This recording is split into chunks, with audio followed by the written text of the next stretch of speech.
the 22nd of February 2026, and you've got the Chinese New Year and then the Pride. So one side of the road you've got the Pride flags, the other side of the road you've got the Chinese New Year flags put up by the Sydney City Council. So yeah, they always fix priority right. Anyway, so this is the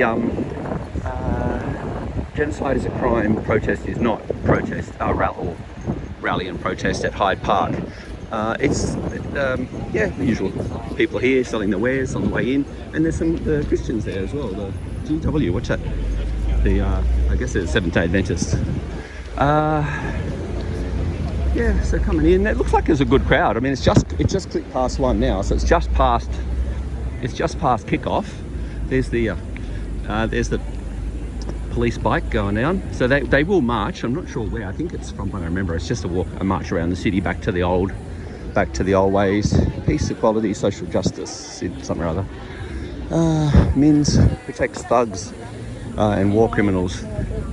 So that's a solidarity, a socialist group. Other people giving out sort of socialist material. I'm not sure what he's saying. Oh, these guys are having a sing. Pop-up peace singers. Oh, okay.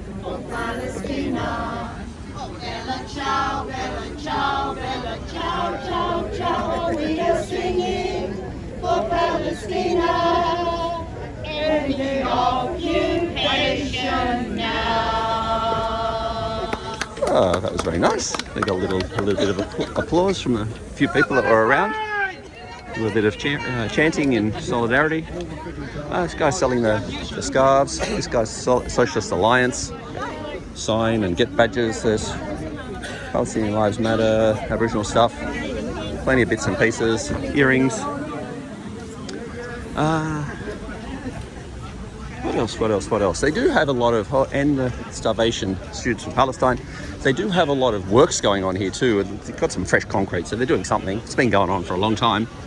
And then when you get past the running of the gauntlet of the socialists, you get up more to the people that are selling the different wares, different sort of Palestinian themed products, and then more socialists as well, New South Wales socialists.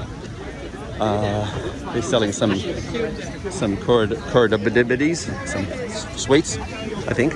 Stop the war in Palestine. There's not that many here. It just seems like a lot more than I thought when you're walking up. Moses, Jesus, Muhammad, Muslims. So there's a guy, I guess selling the Quran, or at least publicising it there. It seems to be back to the way they have the truck again. This is very similar to a month ago, or whenever it was the last one. Not that many cops, certainly not that, considering it's past kick-off time. Like I've always said before, there's a bit of mainstream media there filming someone. Oh, they're filming Josh Lees. You can see the mainstream media. Josh Lees getting an interview there in the centre of the screen right now. Not sure who it is. Then you've got the big flag is out. Oh, I think most people are just kind of gathering in the shade while they can. It's a bloody stinking hot day in Sydney. There's a guy still sporting his Yes 23 shirt. They were a bit shocked at the last rally when the Aboriginal contingent was putting a lot of shit on the yes vote and saying it was a bad thing and everyone should have voted no, and they're all like, hang on, we all voted yes. It's like, yeah. Anyway, that's how it is. Got a few sitting at the back here. That's Josh doing his interview with her, whoever she may be. I'm not sure which one she is. I should know by now. But yeah, there's not that many as yet. There's a copper that, from the old days, he's been at the protest for a long time. I have a chat with him about snorkelling and freediving and, sharks and all these other things that I'm interested in, but it's not, the unfortunate thing is everyone's looking at me chatting with him and it's like, oh, what's he doing? What's he doing chatting to that guy? And it's like, oh yeah, we're just talking about snorkeling, man. We're talking about grey nurse sharks and wobbegong sharks and various different things and surfing and other things. It's like, yeah, nothing untoward, but anyway. So there's a bit of mainstream media here, and that's what the copper did say to me, that the numbers may be down because of Ramadan, which I didn't give a thought to, which is probably right, because this is a very slim pickings for the beginning of the protest. There's generally more here than that, so we'll wait and see how it pans out. I'll try and get a shady spot. That's the SBS crew, because they always get the same two, blue-shirted heavies to follow the reporter and the cameraman, always. and they're pretty much one of the only ones that ever film it. There's that furry hair, I don't know his name, but it's probably fuzzy hair or furry hair because he's at lots of things. It's kind of nice to me one week and then the next week turned again. That's how it is. All right, let's wait and we'll chill and wait till it all kicks off. There's not much happening yet.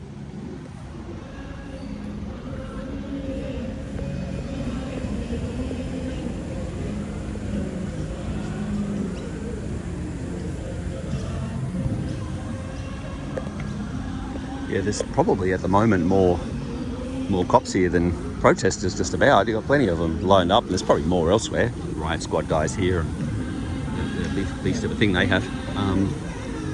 Yeah, whole bunch on this side, whole bunch on that side. A bit more around the corner, more on the way in. And not an insane amount of people, but it'll build. Look, I'm going to not chat too much beforehand this time, so unless something happens, I'll kick back in when the speeches start. To save us all and there's not even that many signs. I can't really film the signs either. Well, it's expel Israeli ambassador now, so that's that one with a little it looks like a rabbit or something or other kicking out someone with a Israeli sort of flag face covering, so I don't know.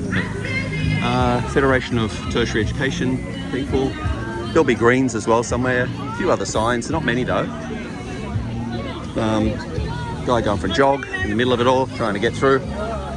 Yeah, there's the Greens. So yeah, it'll be happening soon. This is not a crime! Free, free, free Palestine! Free, free, free Palestine!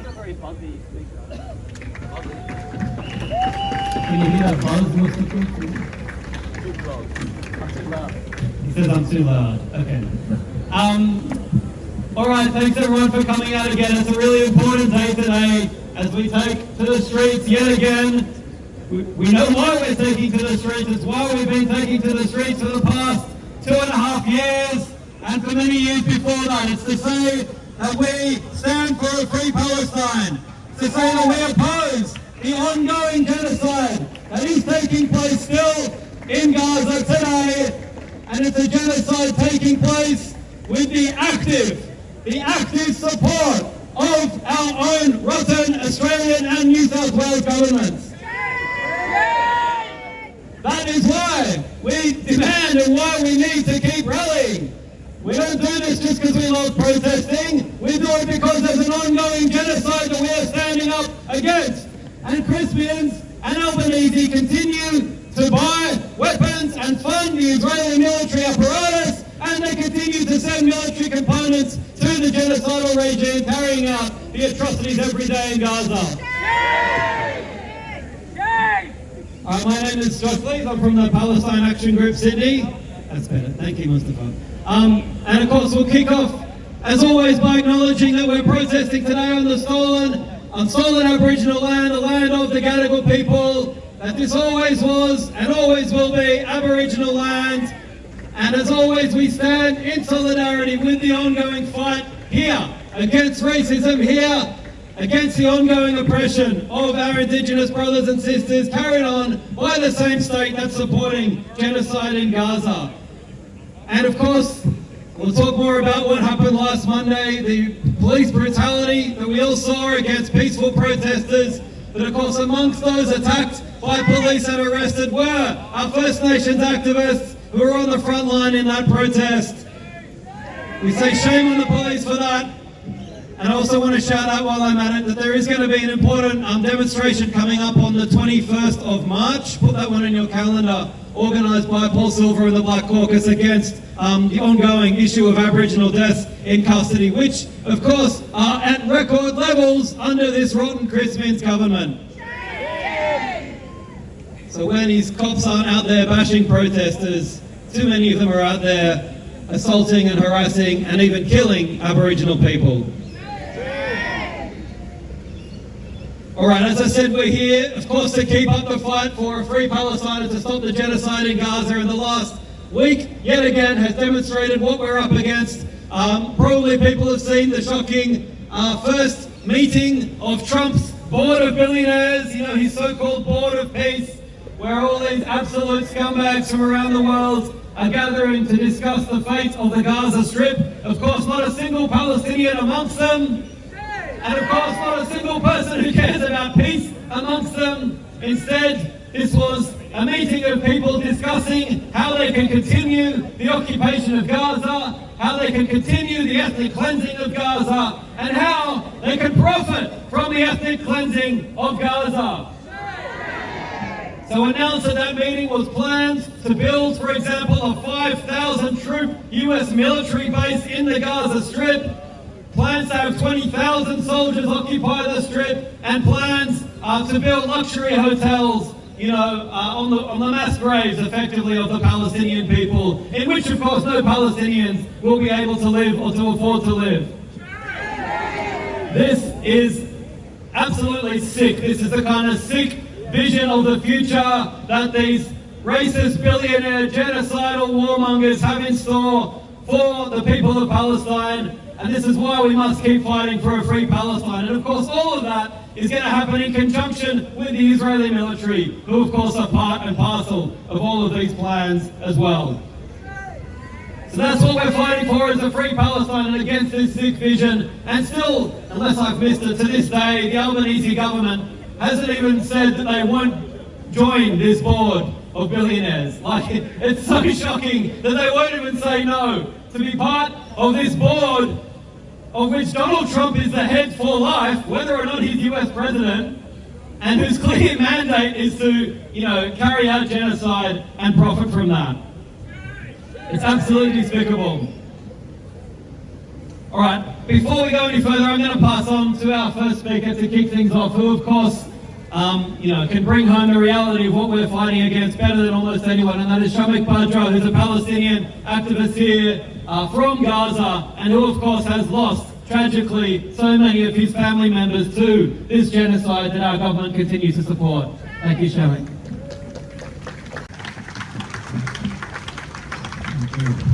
Free, free Palestine! Free, free Palestine! Free, free Palestine! Free, free Gaza! Free, free Gaza! Dear friends and comrades, Isaac Herzog visit wasn't normal diplomatic event. It was a moral and political test. But this is not about the visit itself. It's about what happened during and after the visit. How protesters were treated, how voices were met, and what that tells us about the state of our democracy. We saw a red carpet rolled out of a man whose name is linked to a genocide in Gaza, and alongside we saw peaceful citizens exercising their democratic rights protests met with batons. And for many of us, this is not abstract political debate. This genocide wasn't distant from me. It was a direct cause of my own tragedy. Herzog came to Australia, a man whose name is tied to a genocide that turned entire neighborhood into ashes. We saw him signing shells that fell on civilians' homes. These shells killed tens of thousands. Among them were my family, my friends, my relatives, and my neighbors. Shame. So, when I heard that he would visit Australia, and knowing what that visit represented, I didn't begin my protest in the street. I began with the law.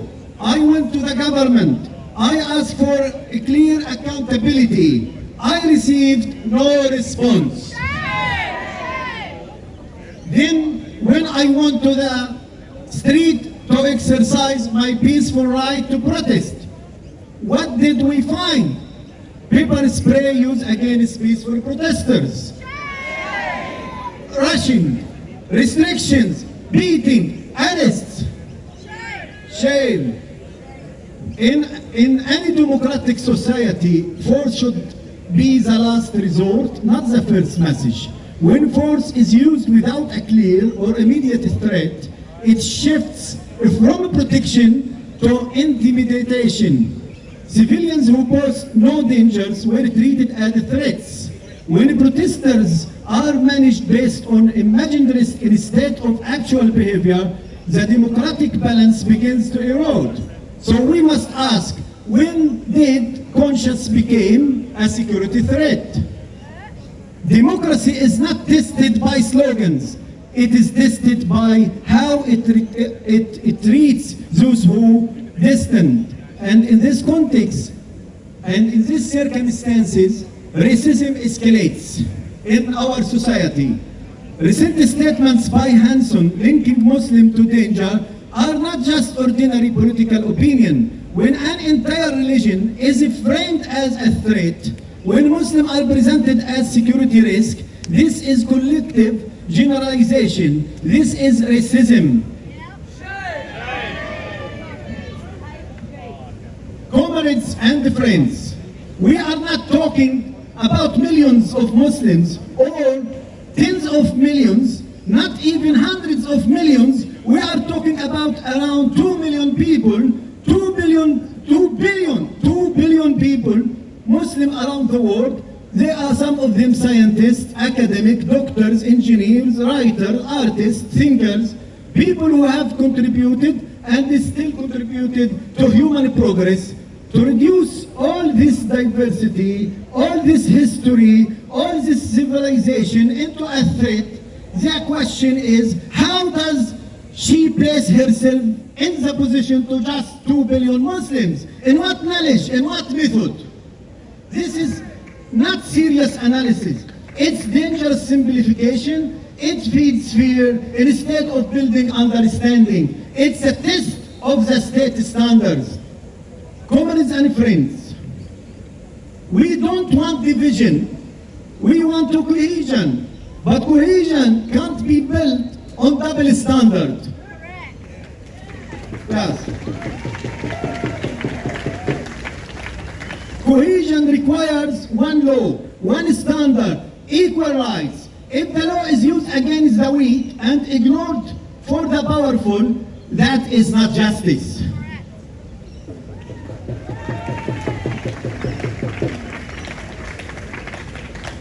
Comrades and friends, in these circumstances, when official doors close on Palestinians, we don't lose faith, because we know there is something stronger than government, stronger than protocol, stronger than political calculations. There was something stronger. Who is it?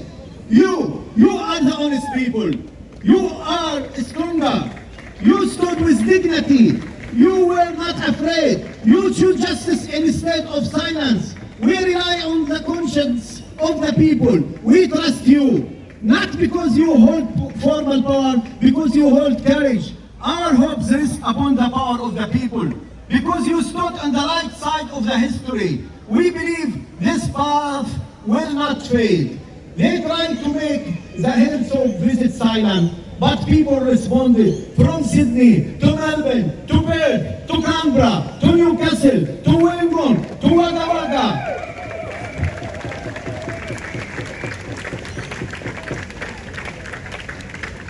Tens of thousands came out to say, stop injustice, arrest Herzog, despite these restrictions, despite the imbalance of power. As a Palestinian from Gaza, I am deeply proud to have friends like you standing for justice, proud of your courage, proud of your strength, proud that you didn't allow fear to silence you. You didn't march for hatred, you marched for justice, you marched for dignity. Respect to those who stood on the front lines, respect to Palestinian Action Group, respect to everyone who organized, endured and didn't step back. To the people,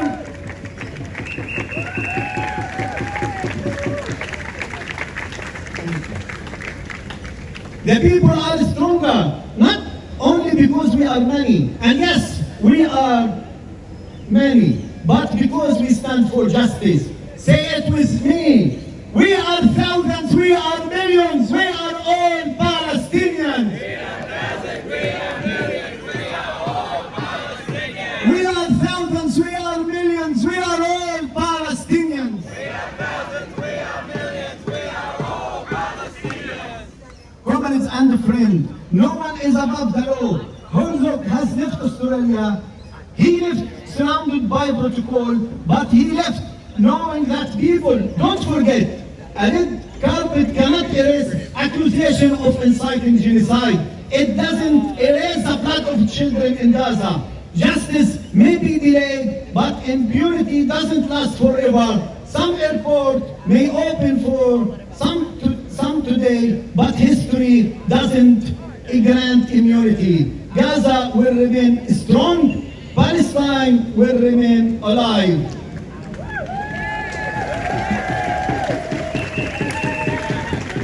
Gaza, Gaza, don't cry.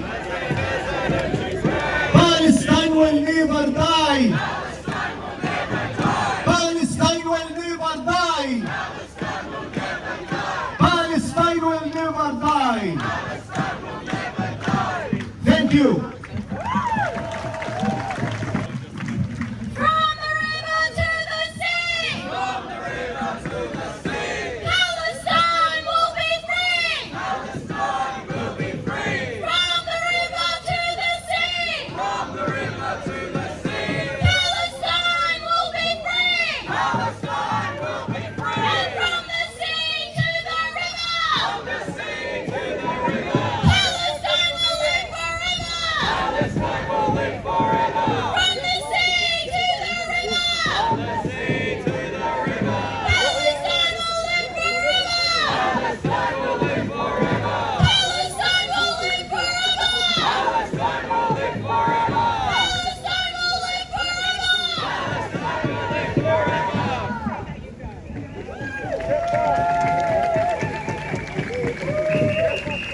Thank you so much, Shamikh. My name is Jasmine. I'm a convener of Students for Palestine and a member of the Palestine Action Group. I'll be co-chairing with Josh. It's so important to be hitting the streets again. Bob was just after Christmas, with that guy in the green trying suit. to rip away our right to protest for 2 months in this city. We have still not apologized for the police brutality that was unleashed on the last Monday when people took a stand against the invitation of a war criminal to this country. Shame!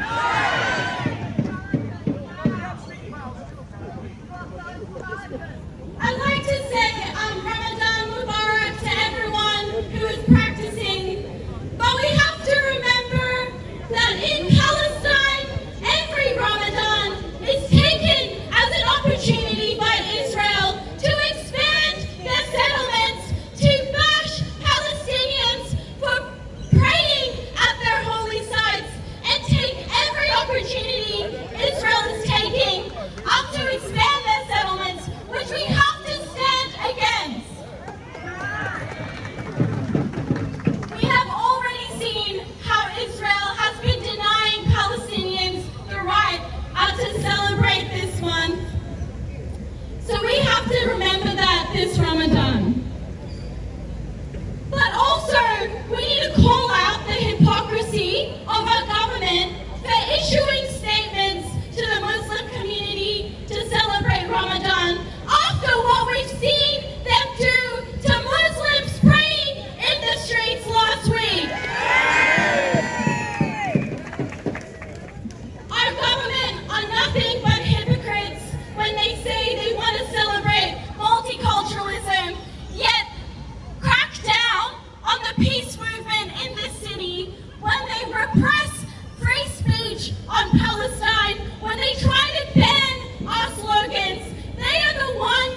She unfortunately cannot be here today because she was attacked by New South Wales police last Monday. They broke 4 of her vertebrae for simply coming out against the war criminal Isaac Herzog. He should be the one who was injured and put in jail. Instead, we've seen peaceful protesters be attacked and charged. So let's give it up for Jann.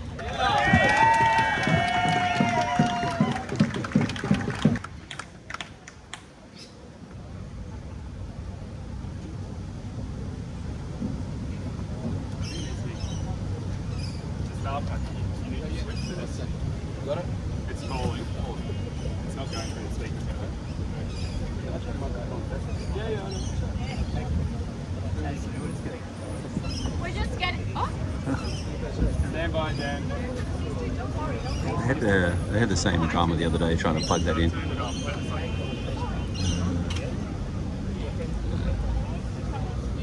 Hi, Jan, are you there? They've got her on the line now, but they can't get the. Hello, Jan.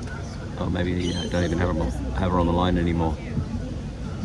We're just getting Jann on the phone. Just give a couple of seconds. Last time they just held the phone near the microphone, which might be the better option again.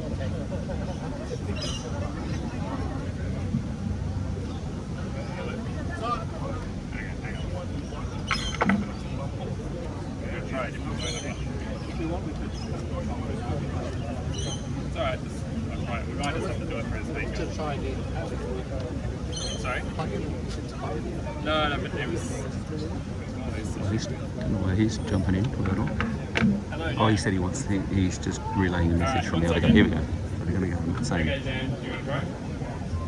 Sure. Alright to speak now. Yeah, go for it.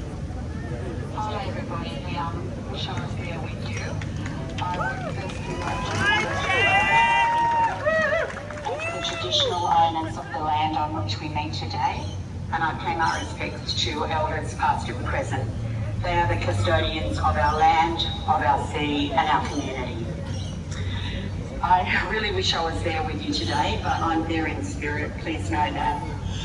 I left home on the 9th of February to go to the protest. I arrived there early. I was so impressed by the amount of people that were there. I thought, oh, this is going to be fantastic. So many people speaking against a genocide coming to our shores.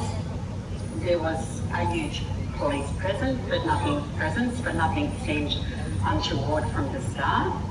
Everything was going smoothly. We had the speeches. And then things changed. Everything came to a standstill. People couldn't move. I was standing in the one spot for about 30 minutes.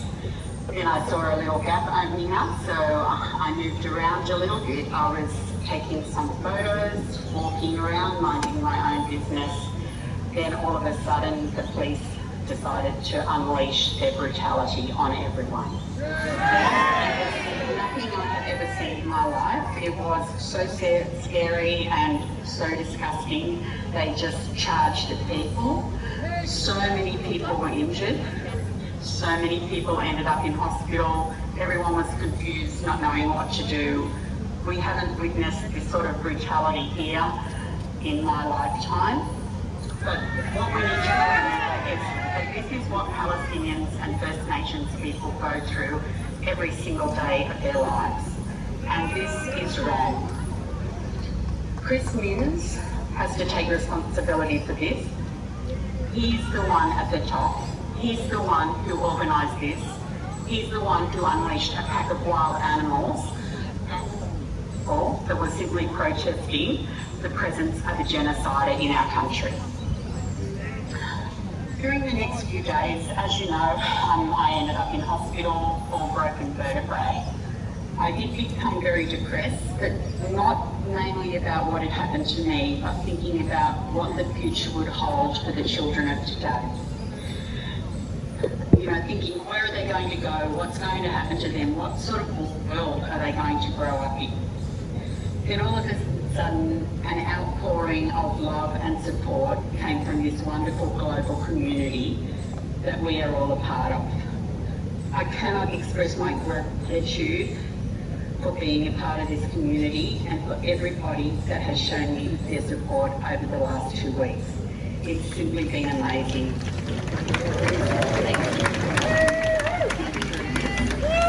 you guys. One thing I've got to do is we can't sit back. We have to keep fighting. We have to make sure that the people responsible for this, from Chris Minns down to the police that were there on the day, they have to pay the price. They should be treated like everybody else, charged and sent to jail. I don't want to dwell on the violence of the day because we all know what happened. We all know how it's affected us, not only here but right across the world. Even people that weren't at the protest, friends that we have in Palestine, became so affected by what happened to us. But I'd just like to tell you a little story about a small village in Palestine called Faruqi. Please look it up. They are the most amazing people that I have ever met in my life. They have so much resilience, so much samud. They are a small village. They're the first eco-village in Palestine. They are self-sufficient. They grow all their own food. They totally practice boycott and divestment. That was implemented by the children of the village. They teach their children to grow up respecting their community and knowing what their commitment to community is. If people in this village are not able to make ends meet, then everyone else comes to their aid. They're given free electricity, they're fed, they are looked after. This is what a community is, and this is what we're fighting for our children and what we have to continue to fight for. They know, they embody the meaning of the word community, and we are all part of that global community. I know that a lot of us ask ourselves, why are we protesting? What good are we doing? I just want to read you something that was sent to my daughter by somebody that she met in 2012 in a backpackers in Spain. Just give me 1 minute while I bring it up.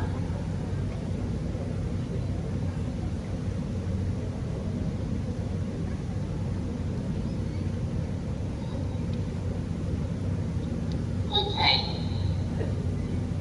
She says that she met my daughter in a backpackers in Spain in 2012 and spoke to her about her dad, who was Palestinian, my husband. She goes on to say that she knew nothing back then. She was totally ignorant. Since October 7, my eyes have been opened, and I honestly cannot comprehend the level of Western barbarism on display. Free Palestine, and hope you're otherwise well and that your mum makes a speedy recovery. Okay, so that's one reason why we have to continue to protest is the education, to educate people about what is happening, because people don't know.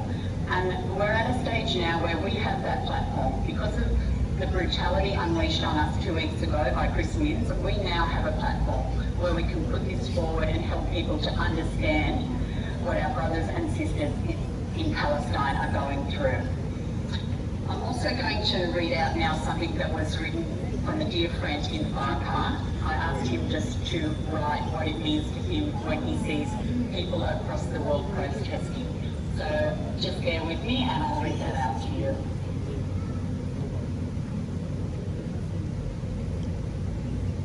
Greetings from Palestine. We are sending to you from Palestine deep gratitude and pride. Your constant support for freedom, your voices in the street, your presence in demonstrations, all of it sends us a powerful message. We are not alone. Knowing that there are free people around the world who stand with us, who raise their voices for justice and dignity gives us strength. Your solidarity is not just words. It is energy, it is hope, it is courage. It renews our determination and reminds us that our struggle is seen, heard and shared. Even in the face of injustice and occupation, your support pushes us forward. It reminds us that freedom is not a local dream. It is a universal value that unites all people. we believe together that justice will prevail, that dignity belongs to every human being, and that no one is truly free until we are all free. Thanks for our comrades and friends in Australia and free Palestine. It's one of the most moving things I've ever read. So if you're doubting why you're coming to the protests, or you know people who are, please pass that on. It's totally spoken from the heart of people who are living through the genocide. Hey, I just want to say thank you to every single one of you. Thank you to my wonderful, beautiful family and friends everywhere who send all the love and support to me and are truly helping me heal. Please stand proud. We are an amazing global community, and Free Palestine, keep fighting. Thank you. Give a big cheer for Jann, everyone. All right, thanks, Jann. And of course, we want to give a shout out to everyone else here or at home who was also injured by police on that night on the 9th of February. I know Linda here, for example, has been also hospitalised due to the effects of pepper spray. I know there are many, many others out there. One thing that's very important about this is, of course, we know that, and thankfully there has been announced that there will be an investigation conducted by the Law Enforcement Conduct Commission. So that's a good step. Now, of course, we need to put a lot of pressure on that commission and to keep putting pressure on in general to make sure we actually get outcomes from that. It's not enough just to pretend they've conducted some inquiry, let the police investigate themselves, make some recommendation which then gets rejected and forgotten in a year's time, 2 years' time. You know, we know how these things often go. So we need to be the force in society that's going to make sure this historic level of shocking police brutality carried out is not dead and buried and forgotten about, that we need to see real action taken in the wake of that. That means a few things. One is that everyone out there, if you haven't yet done it, who experienced police violence or who witnessed it directly themselves, needs to well, two things. One is a bunch of our lawyers recommend you get legal advice. There was a free legal clinic, a pop-up clinic thing conducted, whatever it was, a week ago by a bunch of wonderful lawyers. It's all free, pro bono work from this huge group of excellent lawyers who are supporting this movement. There will be another one of them coming up, so we'll post it from our social media. Let's confirm. Yeah, next Saturday. Sorry, next Saturday there'll be another one of those free pop-up legal clinics. I'm not sure if the venue's been announced yet, but so if you're someone who is in that category, you experience anything from the 9th of February, you can go and get free legal advice there. Also, people should lodge their complaints with the Law Enforcement Conduct Commission investigation. We need to absolutely get everything in there so it's even harder for them to try to sweep this under the carpet. And we need to keep demanding, as Jann said so eloquently, accountability for the police themselves, but also, of course, for those who gave the orders, those who run this show, Chris Means, the police minister, Jasmine Catley, and Mel Lanyon, the police commissioner. They're the ones who created this scenario, both by sending the cops in to attack people. They created that scenario through their extreme anti-protest framework, the legal framework and the political framework, which they had been setting up for weeks in advance and for months in advance, and obviously with the most absolutely outrageous lack of any real justification. We've all seen the lies from Chris Minns still to try to justify the police brutality since that day. The lies that somehow we, the protesters, brought it on ourselves. This outrageous lie, or the lie that the hypothetical he keeps throwing out there. Can you just imagine if the police had not brutalized people? What would have happened? I'll tell you what would have happened. We would have had a peaceful march through our city like we've done for 2.5 years. And like we're going to do today. That's what would have happened. And of course, for Chris Minns and for the political establishment who were busy touring Isaac Herzog on a propaganda tour for Israel, that would have been a disaster for them. That prospect of mass peaceful protests around this country destroying their attempted PR tour for genocide, that's what they saw as a disaster, and that's why they said they're gooned in to attack and brutalise and arrest and pepper spray people. And of course, you know, it's just so crazy that Chris Minns is not called up on these lies more often, especially when they're so blatant. Like, he tries to make out like we were going to go and storm the ICC or something. We were literally trying to march in the opposite direction. That's what we were calling for the entire time, you know, as this scene. So, that's Chris Minns and why we continue to call for accountability from all of them. The next, well, one other thing in relation to that is, of course, that we are still engaging in our constitutional challenge to Chris Minns' anti-protest laws. So that's going to be heard this Thursday in the New South Wales Court of Appeal, just over there. That case is being brought by us in the Palestine Action Group and the activists from the Black Caucus. And, you know, we'll see what happens on that Thursday. If we can win that case, obviously it will be a huge blow to Chris Minns and everything he's done. You know, his whole cynical attempt to exploit the tragedy of the Bondi attack to instead blame the Palestine movement, crack down on our democratic rights, and to crush this protest movement. All without any justification whatsoever, because we know Chris Minns has been trying to ban our protests for over 2 years now, and not just us, trying to ban all protests. So that'll be an important case. There's going to be a rally outside the court, if anyone can make it, 9 a.m. Thursday morning, outside the Supreme Court building just there. So come along and show your support for that court challenge. Just so everyone knows, one of the outrageous things that the government's lawyers, i.e. the government, is trying to argue in that case is, oh, well, now that we haven't extended the protest ban for another 2 weeks, well, therefore, you shouldn't even have the right to bring this case. Well, it's all over now, so you don't have legal standing anymore, this should all just go away. Even though they're keeping the laws on the books, even though they've already used these laws many times to take away our rights in the last couple of months, even though they've given move-on orders, prevented our rights from protesting, now they're trying to say, basically, what they're saying is we can just pass unconstitutional, anti-democratic laws, whatever we want, you know, as long as, you know, we kind of wind them up and delay our actions in the courts long enough so that you can't challenge them. And then we'll move on to the next one, and the next one, and the next one. That's Chris Minns' plan.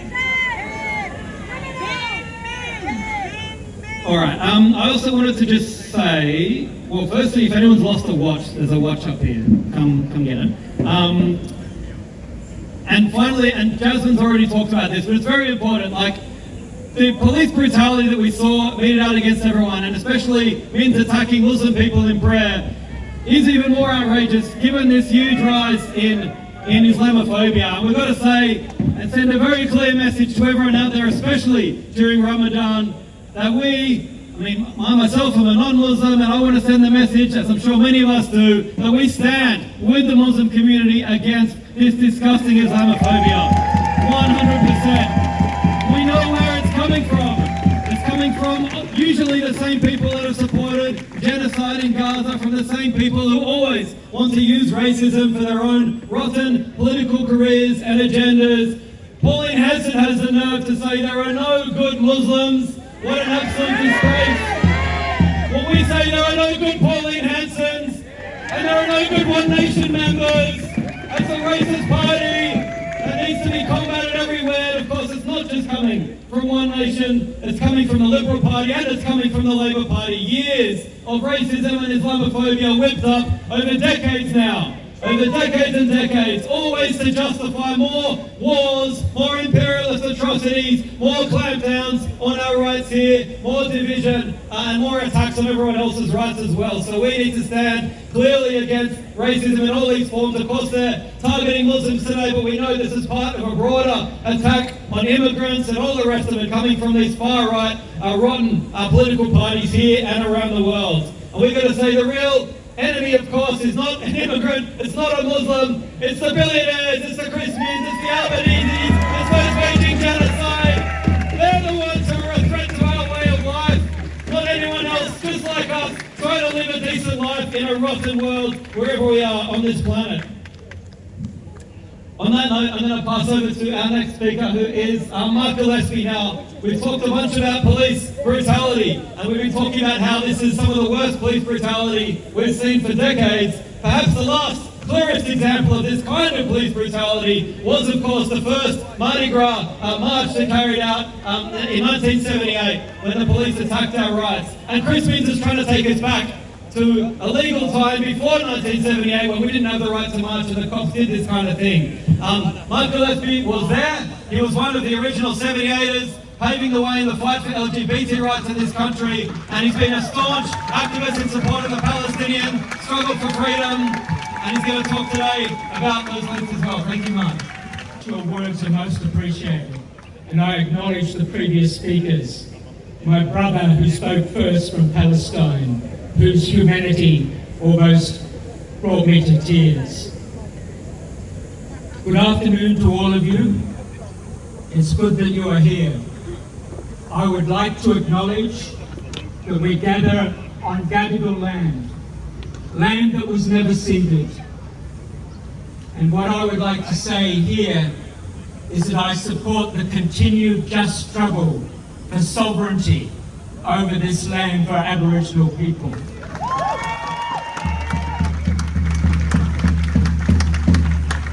For nearly 2.5 years now, we have gathered almost every Sunday here at this beautiful spot in the northern part of Hyde Park. We came together because we are witnessing events that humanity has repeatedly vowed must never happen again. After the Holocaust, the world said never again. After Cambodia, the world said never again. After Rwanda, the world said never again.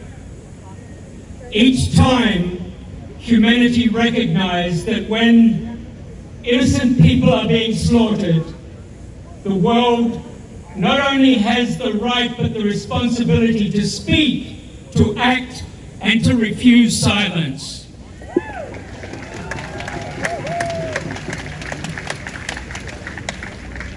Australia has understood this in the past. As a middle power, we invested in diplomacy and conflict resolution. We helped to bring an end to Pol Pot's regime. We believed that human life mattered wherever it was lived. Yet now we are here in 2026, in a world that has become more dangerous, a world where violence is normalized, populations are desensitized, and moral responsibility is increasingly abandoned. I want to briefly explain who is speaking to you today and why. I am a teacher and a social anthropologist. I lived and worked for many years in Africa and the Middle East. I'm now retired from the University of Sydney. I am a foundation member of a grassroots community organisation, the City of Sydney for Palestine.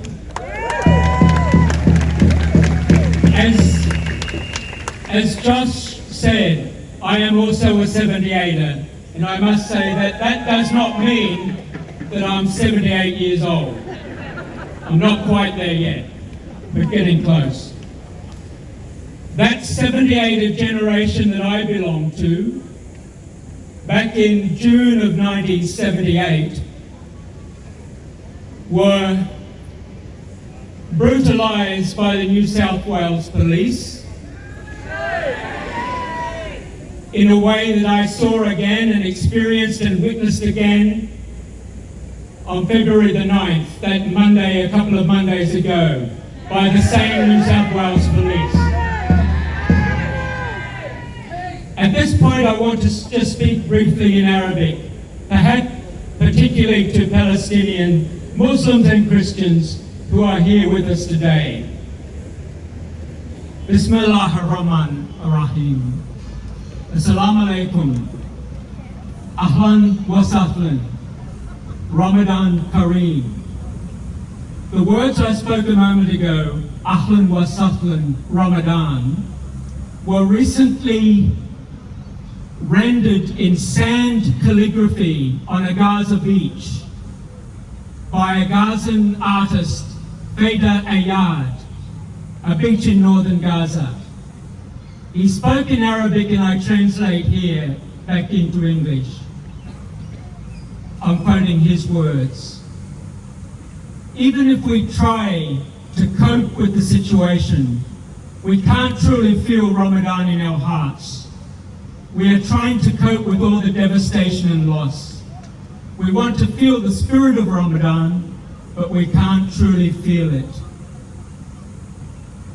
What I say to you and to the Australian government is that this is what collective punishment looks like. This is what dehumanization sounds like. When people are denied dignity, denied safety, and denied even the space to grieve, daily life becomes a struggle to remain human. And these conditions now exist not only in Gaza, but across the West Bank as well, where Palestinians are terrorized daily. I was last in Palestine in 2019. What I witnessed there echoed what I had seen before in apartheid South Africa. And I will add, as someone who grew up in Queensland, I saw the same on Aboriginal reserves like Palm Island and other reserves further north up along the Cape and into Torres Strait that I know quite well. What we are seeing here are systems of segregation, expansionism, and domination. I also want to briefly explain, for anyone who will listen who does not know Arabic, a little about the word intifada and the roots of its meaning. I do so in response to recent political efforts, and you know who I'm referring to here, the influence of Gillian Segal. These recent political efforts to restrict freedom of speech selectively by framing hate speech laws, which are there for only selective parts of our community. The two phrases which are now going to soon go into law in the Queensland Parliament are words which refer to our struggles, particularly this phrase which has gained a lot of attention, globalizing the Intifada. Anyone who understands the etymology of Arabic words, and the Arabic language is an ancient one that is lost back in the mists of time. Its origins lie in the Arabian Peninsula in Yemen. And because of the power of Arabic and the clarity of its semantic intent when spoken, the etymology or meaning of words can be traced back to clusters of 3 syllables, which represent original meaning. The word intifada, as it's come down to us in English, is through the eyes of the Israeli occupiers. They have experienced 2 intifadas, and they use the word uprising, perhaps, or they will use the word rebellion. They will have a word which means violent intent. But that is a narrative that Western and English speakers have now more or less adopted when trying to understand the meaning of that word. Those 3 syllables for intifada are noon, fa, and dah. The original meaning back to the mists of time refers to an ability to get something active, engaged, and alive, to shake off, as some of you might have heard, to shake off almost like a dusty carpet. You want to put life into the carpet again. Intifada, in fact, actually means resistance. It does not mean violent overthrow. Intifada, and I'm warning all of these legislators across the country, the dangerous laws that you're about to introduce can do nothing but harm to our freedom of speech in this country.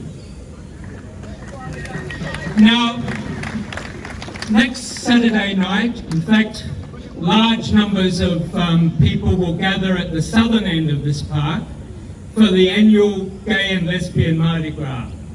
It's a celebration of the right to live openly and safely in a diverse, creative and cosmopolitan city. And I'm bloody proud of that legacy. 48 years where a despised minority like mine, once despised, outcast, can have the opportunity to openly and publicly celebrate who we are. Now, that police violence of 78 we have seen again today. And we have also seen, and I have to mention this, over the last several years, an increase in deaths in custody at the hands of New South Wales Police. And I want to mention further the deaths of people in mental distress who, because of a mental health call-out, police arrive and end up either smothering, shooting, or pepper spraying people in mental distress to death.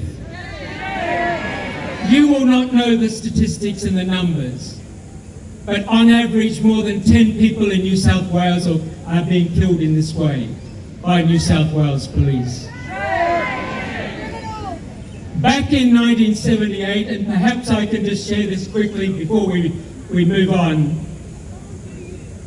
one of our slogans in 1978, and I hope I can get you to perhaps join in with me. It's a sad thing that I have to stand here in 2026 and this slogan is still relevant. Let me say this slogan that we used in 78, and if you feel comfortable, you're welcome to join in with me.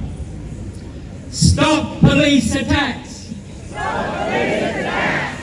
On gays, women and blacks! On gays, women and blacks! Stop police attacks! Stop police attacks! On gays, women and blacks! On gays, women and blacks!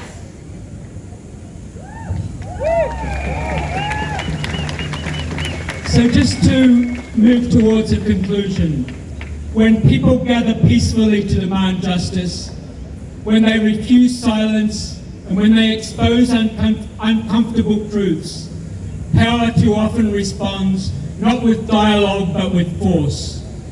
What unites us here today is not identity, not background, not even belief. It is a shared commitment to human dignity.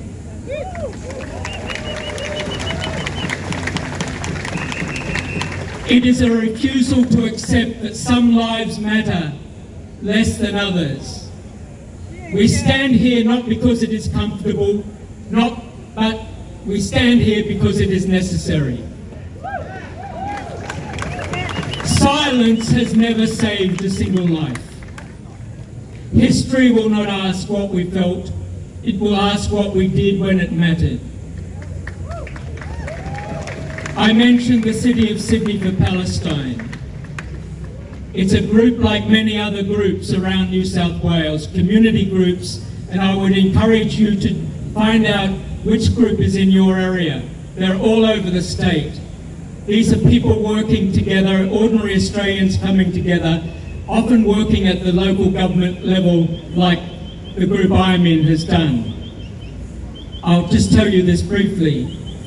In December 2023, the City of Sydney Council, under Clover Law, after a lot of campaigning by us, was one of the first cities in the world to openly and strongly call for a ceasefire in Gaza.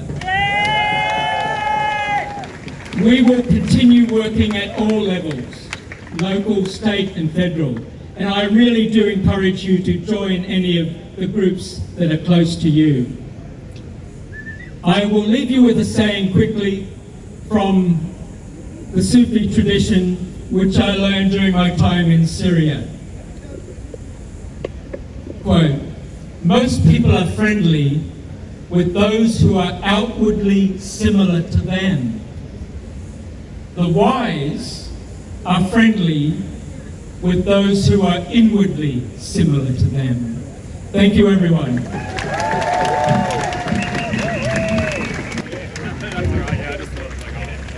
Okay, we have one more speaker.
Ramadan Kareem. Always was, always will be. We truly do live in an upside down world where police is allowed to punch, to pepper spray, to push, to assault, and to attack peaceful protesters standing up for justice, standing up against the genocide, while the Prime Minister of this country and the Premier of this state offer warm handshakes, a red carpet to a war criminal and someone who has incited a genocide. The absolute violence and brutality that police unleashed on elderly people, on women, on Muslims praying, on literally everyone that was in their side was abhorrent. It was abhorrent, it's completely unacceptable and completely unjustified. I can tell you as a Muslim that this Ramadan, again, is going to be a very difficult one. Israel's genocide in Gaza is ongoing. The apartheid, the oppression, the expansion of illegal settlements, and the starvation and killing of children is ongoing.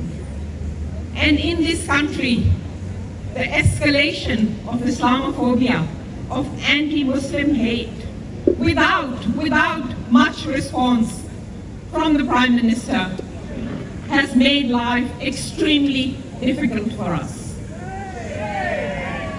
I mean, the Prime Minister can't even bring himself to use the word racism when it comes to One Nation. He could not bring himself to say that One Nation is a racist, hateful party. Has he forgotten that the leader of this party, the federal court of this country, found to have engaged in racist behavior? How much more proof do you actually need? If the way Muslims are being treated in this country at the moment, if any other religious group got that treatment, all hell would break loose. That is the honest truth. So it is incumbent upon us, it is our responsibility to call out these double standards and this hypocrisy. Because Muslims in this country deserve to be treated with dignity and respect. We don't deserve to be treated as targets of hate or as punching bags for politicians and their horrific political needs. So let's make sure that if these rights are not, if these very basic human rights are not being afforded to us, then we demand them and we claim them. I have heard from many of my Muslim brothers and sisters over the last couple of weeks. Many of them are scared. We are fearful, but we are also defiant. So let's make sure that we take that defiance onto the streets today and every day after this. Let's make sure that we are never silenced. And let's make sure that Palestine will be free. From the river to the sea, Palestine will be free. Thank you so much, everyone. Thank you, Mehreen, and we salute Mehreen in her efforts to take down Pauline Hanson in the past, put her in her place as a racist bigot she is. Right, everyone, let's take to the streets. We are marching the streets today. Try to ban us from marching on. We're going to be back doing our usual route through the city. So please, as always, help us carry this giant Palestinian flag. If you're up here, you want to help grab that, that'll be great. We're just going to get the sound trolley through to the front, and then we'll be on our way. Genocide is a crime! Free, free, free Palestine! Genocide is a crime!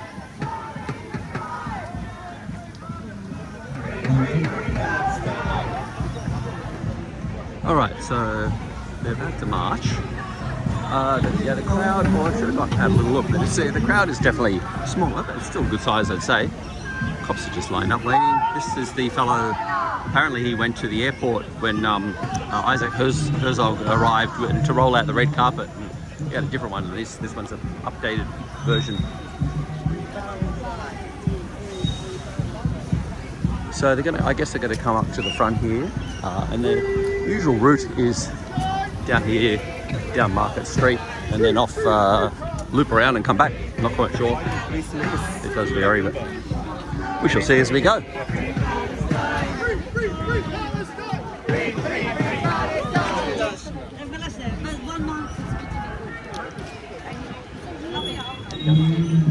This will be the start of it. Yeah, so they block off. They're pretty much, well, detouring. Anyone who's coming this way has got to go up, down Macquarie Street and probably loop back somehow. I think it's quite efficient, you know, route change for people to a degree. I think there's, no, oh yeah, she's part of it. She's got a Palestine flag. They'll probably get her at the front, and there's a few trams or something as well floating around. Get them to the front. Oh, they got the big music system. I thought it wasn't working because they had a little hand speaker instead. She's Jill's a new one. I haven't seen before. In charge. Oh, he's not. What's he? He's having a go at him, or I don't know. I think it'll go ahead.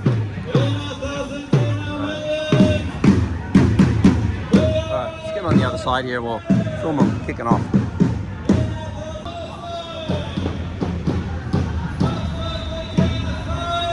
Alright, so we're just at the Queen Victoria statue on the other side here.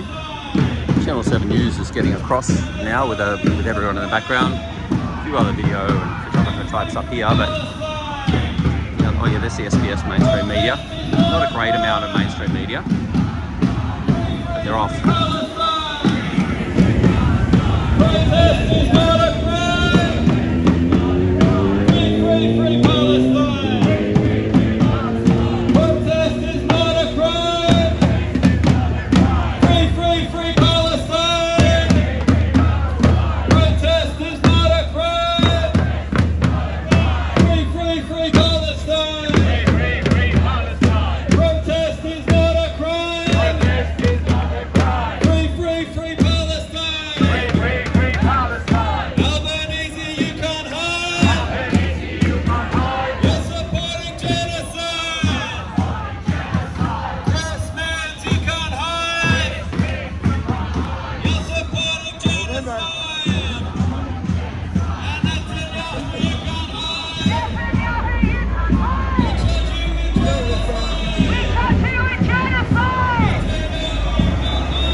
Alright, well let's that's what he was on about.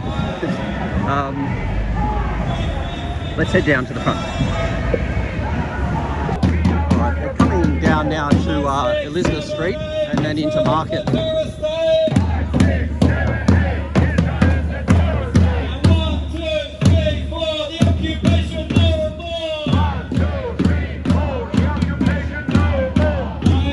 Head up into David Jones and get a shot from the bridge. Let's do that. We'll miss this little bit and we'll catch them up in a minute. Right, we're just they're coming through the intersection now of Castle-Hay and Market. We're on Market, coming down Market. I'm going to head up to the cross bridge here, which is where usually the security's there already saying, "What's up between me, mate?" Just say, "Yeah, okay." We'll see how we go today. Oh yeah, there's a big fella there. Oh, they even put barricades up now. They even put barricades up to stop it. And here's the big fella. He's going to go. That's Andrew. He's a videographer as well. A big fella's going to come and see him. Oh, you can't even go in there. Oh, man, come on. Come on, brother. What's going on? No worries. Yeah, no worries. Yeah, we'll keep going.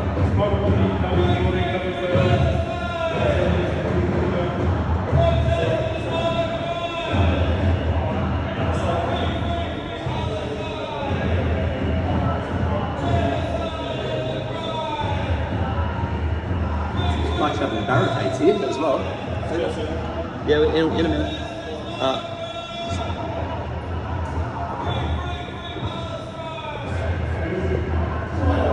Crazy. It's a bit of overkill, isn't it, putting the barricades there? Yeah, that's right. We don't worry about those management people. Yeah. Well, we'll be gone in a second.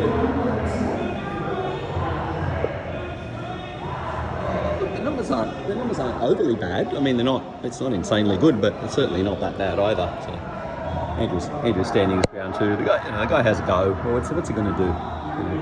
He'll say it. He'll repeat it. So here's the big flag coming through.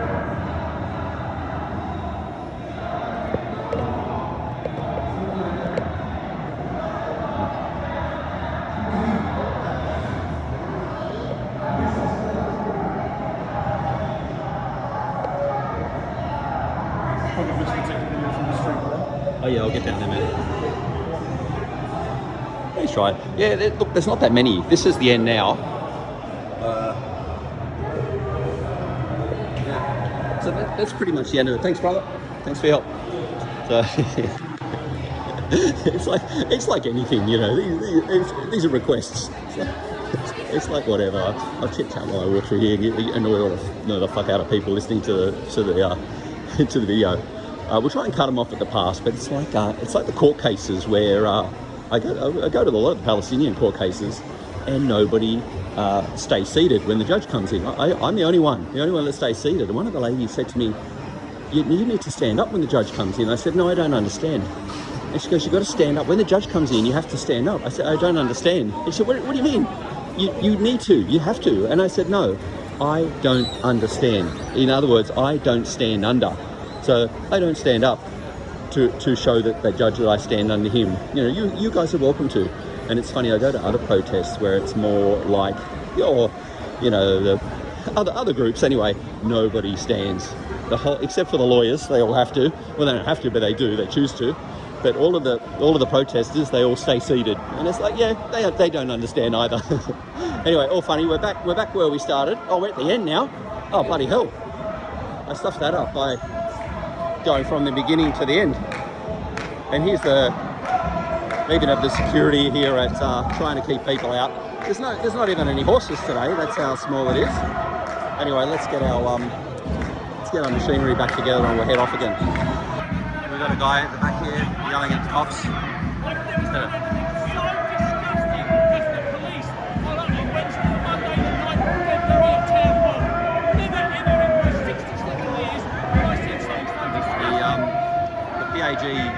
Staff to stand by. They can't, they don't want it to happen, but they can't stop it either.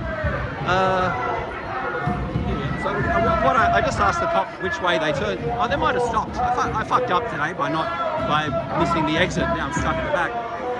So they may have stopped down there, or they may not. We'll never know. I was going to cut across and catch them up somewhere. I think this lady's sign.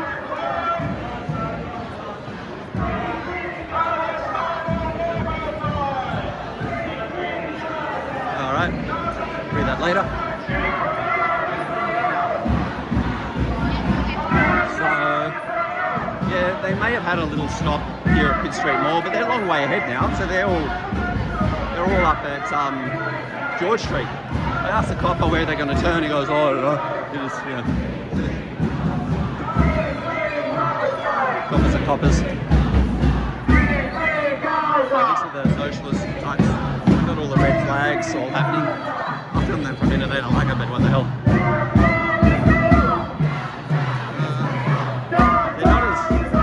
They normally have much more dancey sort of songs that they do, but not today.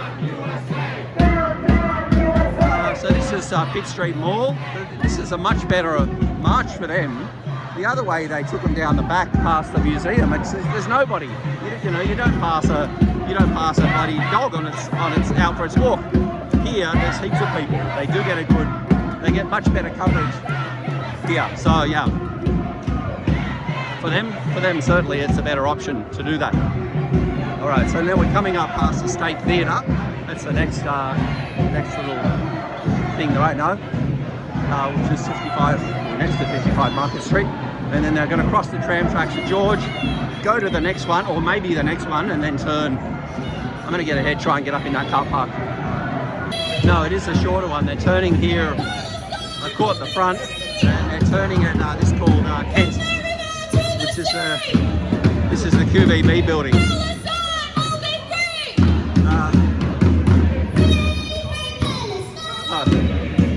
Got Bob doing a live cross.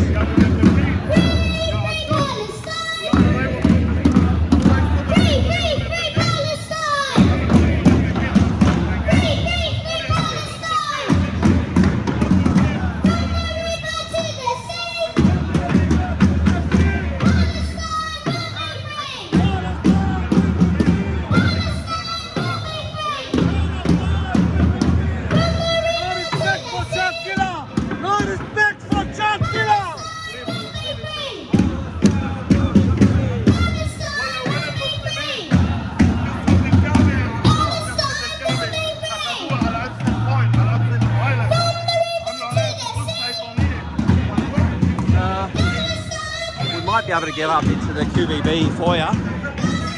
There's no wedding up there and film from there, but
now they're just coming up to Town Hall now.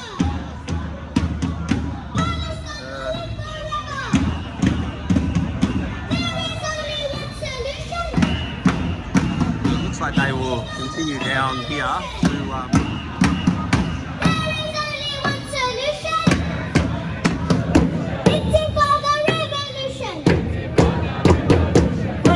Free Palestine! Free Palestine! Occupation is a crime! Free Palestine! Occupation is a crime! Free Palestine! Genocide is a crime! Free Palestine!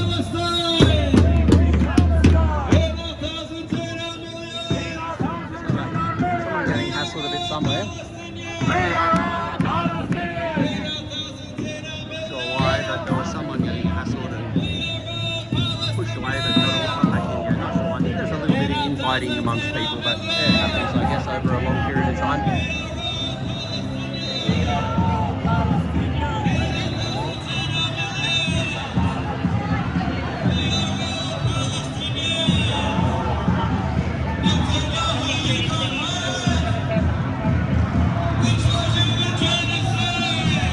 Trying to get those kids in front before they get the big flag going through.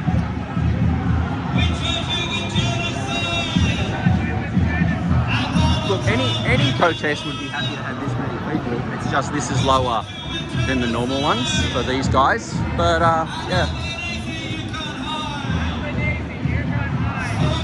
they're having a go. Just film in front of the flag, film down, eh?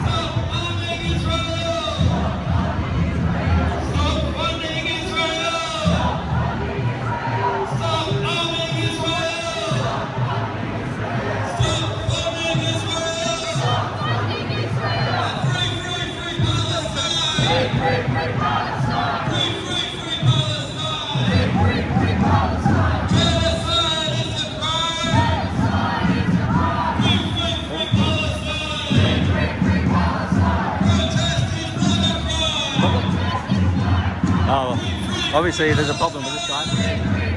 Or what? Oh, he gets a fist bump. I get a flag put in front of me.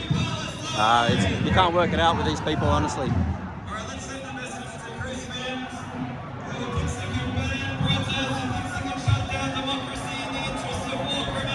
Oh, they're going to stop here. All right, I see. Let's get down closer. There's people still at the other end. This will be a pre-organised stoppage. Yeah. So now they'll turn back down. Obviously, well, because the way it's fenced off here, they'll turn back down. They'll turn back down Pitt Street again, and the cops are ahead too. That wasn't much of a stop. Just a little catch-up stop.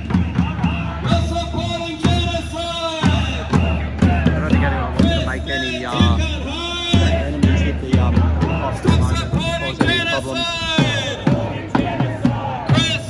You can't hide. Stop arming genocide. We're headed a bit further down Pitt Street now. This is the front of the protest, the cop car, and they're all coming down Pitt Street towards back towards pretty much where they started at Market Street. So maybe they go back up Market.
To the corner of, oh, they're gonna, no. So they've got Bob in the middle of the street there, got his flag happening. The other guy with his carpet. That's a good shot. That was a good shot directly in front of where that guy is. He told me his name today, but I can't pronounce it. Everyone's gathering in now.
Pretty much the end of it.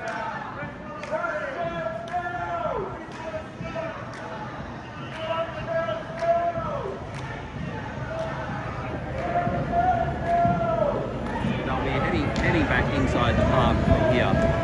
It was a relatively short march.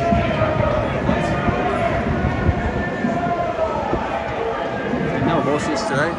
Horses having a horses holiday. I don't know. No idea today. Anyway, you can see in the background just they're moving in. They're moving into the park.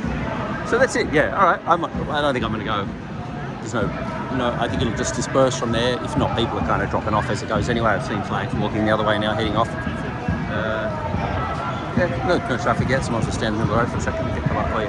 It's right down the guts there.